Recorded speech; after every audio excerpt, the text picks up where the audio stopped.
नमस्कार दोस्तों, मैं हूं चड्डा। याद है आपको वो दिन जब इंटरनेट, इंस्टाग्राम या गूगल नहीं था? उस वक्त फिल्मों की दुनिया के सारे राज, गॉसिप्स और स्टार्स की जो कहानियां होती थी सिर्फ मैगजीन से मिलती थी। हर महीने का इंतजार होता था हमें नई फिल्म फेयर, स्टारडस्ट या हिंदी की मायापुरी का। हाथ लग जाए तो ऐसे लगता था कि दुनिया जीत ली।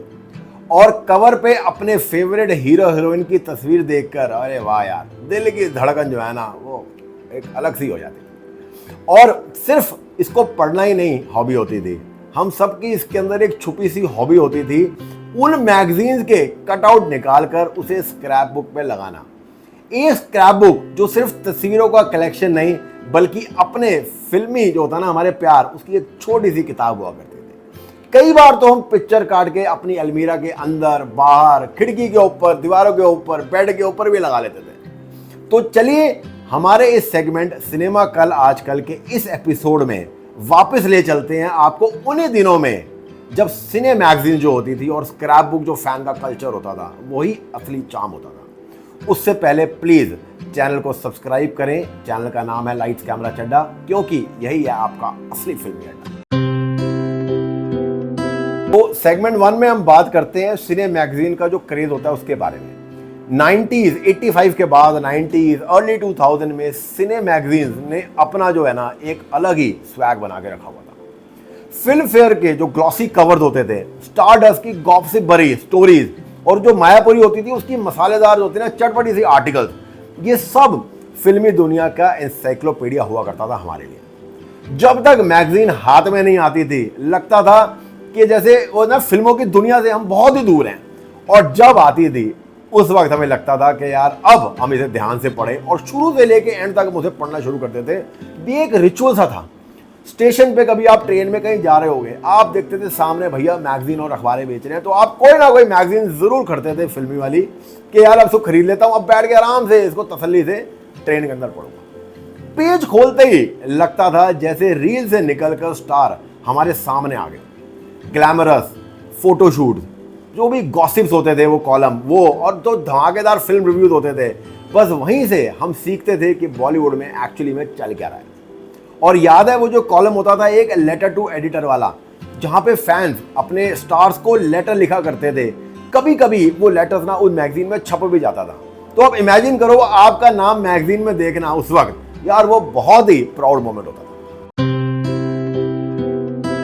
सेगमेंट 2 में हम बात करते हैं कटआउट्स और स्क्रैप बुक के बारे में। मैगजीन का जो असली मजा तब आता था जब उनके पेजेस से अपना फेवरेट स्टार की जो फोटो निकालकर हम स्क्रैप बुक बनाते थे, या कभी कभी दीवार पे चिपका देते थे, अलमारी में चिपका देते थे। एक फोटो केयरफुली कट करना, ग्लू से चिपकाना और उसको संभाल के रखना जैसे अपने खुद का फोटो का एल्बम होता है ना वैसे।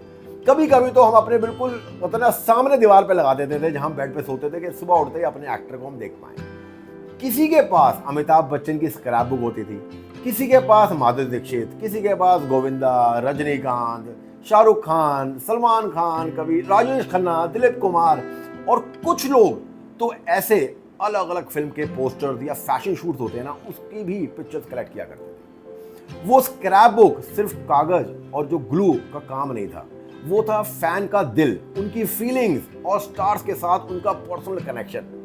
आज भी अगर वो पुराने स्क्रैप बुक कहीं कहीं मिल जाएं हमें, तो लगता है कि जैसे हमने अपना बचपन की यादें हम वापस लेके आ गए।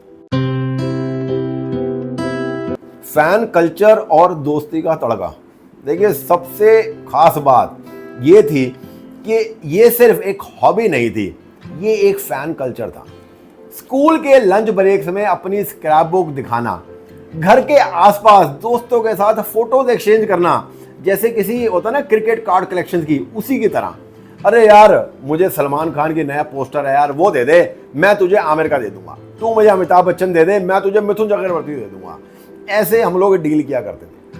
और अगर कहीं किसी के पास कोई रेयर कटआउट होता था तो उसकी वैल्यू जो होती थी ना वो प्राइसलेस होती थी। आज के डिजिटल जमाना जो है ना उसमें शायद ये सब कुछ इजीली अवेलेबल है, पर उस टाइम वो मेहनत, वो एक्साइटमेंट और वो एक्सचेंज वाली जो बॉन्डिंग होती थी उसका एक अलग ही मजा होता था। तो फाइनली आज हम स्क्रॉल करके 1 मिनट में कितनी सारी फोटोज देख लेते हैं मोबाइल के ऊपर। पर उस वक्त एक एक केयरफुली कट की गई तस्वीर का जो जॉय और जो खुशी होती थी, वो स्क्रैप बुक की जो खुशबू थी वो काफ़ी प्राइसलेस थी। सिने मैगजीन्स और स्क्रैप बुक ने सिर्फ फिल्मी दुनिया को हम तक नहीं पहुंचाया, बल्कि उन्होंने एक पूरी जनरेशन को यादें भी दी हैं जो आज भी हमारे दिल में बिल्कुल फ्रेश है। और दोस्तों, अगर आपके पास आज भी वो पुरानी स्क्रैप बुक या मैगजीन है तो समझ लीजिए आपके पास असली ट्रेजर है, और मुझे वो कमेंट करके आप ज़रूर बताइएगा।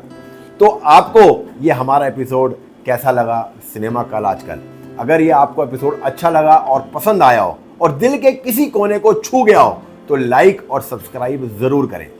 मिलते हैं एक और यादों भरे सफ़र के साथ अगली बार। तब तक के लिए गुड बाय।